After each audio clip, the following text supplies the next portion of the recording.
আসসালামু আলাইকুম ওয়া রাহমাতুল্লাহ। প্রিয় দর্শক, শায়েখে চরমোনাইকে প্রশ্ন করা হয়েছে, আপনারা আপনাদের বাপ দাদার কথা বলেন কেন? চলুন উনি এটার কি উত্তর দিলেন। আবার এরা বলবে যে বাপ দাদার কথা বলে, বাপ দাদা আছে দেখেই তো কথা বলি। তোমার বাপকে পরিচয় আছে কেউ? তা তুমি বাবার নাম বলবা কেমনে? ওরা কয় না খালি বাপ দাদার কথা বলে, বাট আমার বাপ দাদার কথা বলার মতো বাপ দাদা, এর জন্য বলিয়া তোমার বাবার নাম কেউ জানে? তা বলবা কেমনে? কও তোমার দাদার নাম কেউ জানে, তুমি বলবা কেমনে বলো? পুরো ভিডিওটি না দেখে কেউ কোনো মন্তব্য করবেন না। আগে ভিডিওটি দেখুন। ভিডিওটি শুরু থেকে শেষ পর্যন্ত দেখার জন্য অনুরোধ রইল। তারপরে আপনার বিস্তারিত মন্তব্য প্রকাশ করুন। নবী ইসমাইল তো তার বাবার কথা বলবে, কিন্তু নবী ইব্রাহিম তার বাবার কথা বলবে কেমনে? কোন কি কথা বলে? পীরের ছেলে পীর হয় কে? ইয়াকুবের ছেলে ইউসুফ নবী, ইউসুফের ছেলে নবী, ইব্রাহিমের ছেলে নবী, তার ছেলে নবী, ইসহাকের থেকে বনি ইসমাইলের নবী শুরু। নবী আর নবী, নবী আর নবী, নবী বাবা নবী, তালবী নবী, সব দুষ্ট নবী। সমস্যা কি? এখন আমার বাবার নামও মানুষের জানে, আমার দাদার নাম মানুষের জানে, দেখে তাদের নাম কই? তোমার বাবা কি কেউ চিনবে? পাঠাইছিলাম দিল হুশ করিয়া চলতে হবে। বর্তমান জমানা খুবই খারাপ। চরমোনাইকে ঠেকাবার জন্য একদল, কেন ওরা জানে চরমোনাই থাকলে ওদের আকাম কুকাম বাস্তবায়ন হতে দেবে না।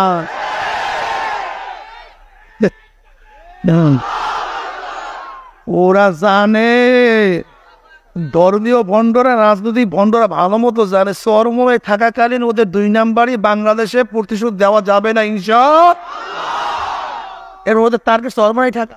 ব্যক্তি যদি ভালো হয় বা সে ব্যক্তি যদি কোরআন এবং সুন্নাহর কথা বলে বা কোরআন সুন্নাহর উপর আমল করে, সেই ধরনের ব্যক্তিদের অনুসরণ করা এটা একটা ইবাদত। আল্লাহ কোরআনে বলেন, ইয়া আইয়ুহাল্লাযীনা আমানুত্তাকুল্লাহা ওয়া কুনু মা'আস সাদিকিন। হে ঈমানদাররা, তোমরা সত্যবাদীদের সঙ্গী হও এবং সত্যবাদীরা যা বলে কোরআন এবং সুন্নাহর ভিত্তিক তোমরা সেটা অনুসরণ করো। ব্যক্তি যদি ভালো হয়, ব্যক্তি যদি সলেহ হয়, ব্যক্তি যদি কোরআন এবং সুন্নাহর কথা বলে, তাহলে সেই ব্যক্তিকে, সে আলেমকে অনুসরণ করা এটা অপরাধের কিছুই না।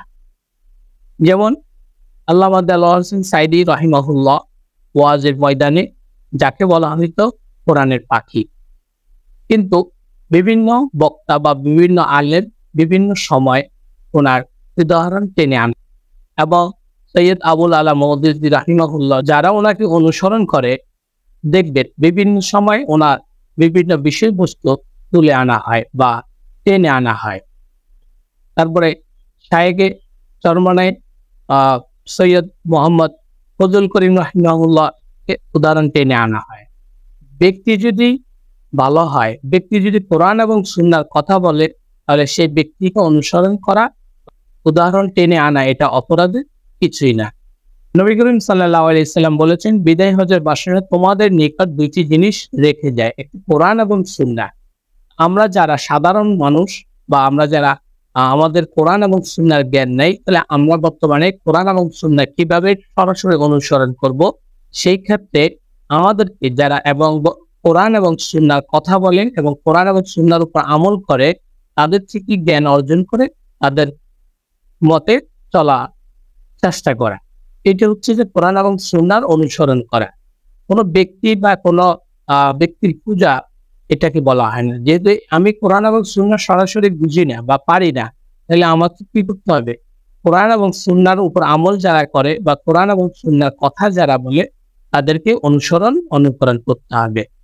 সেটা আল্লাহ কোরআনে বলেছেন, ইয়া আইয়ুহাল্লাযীনা আমানুত্তাকুল্লাহা ওয়া কুনু মা'আস সাদিকিন। তোমরা সত্যবাদীদের সঙ্গী হও।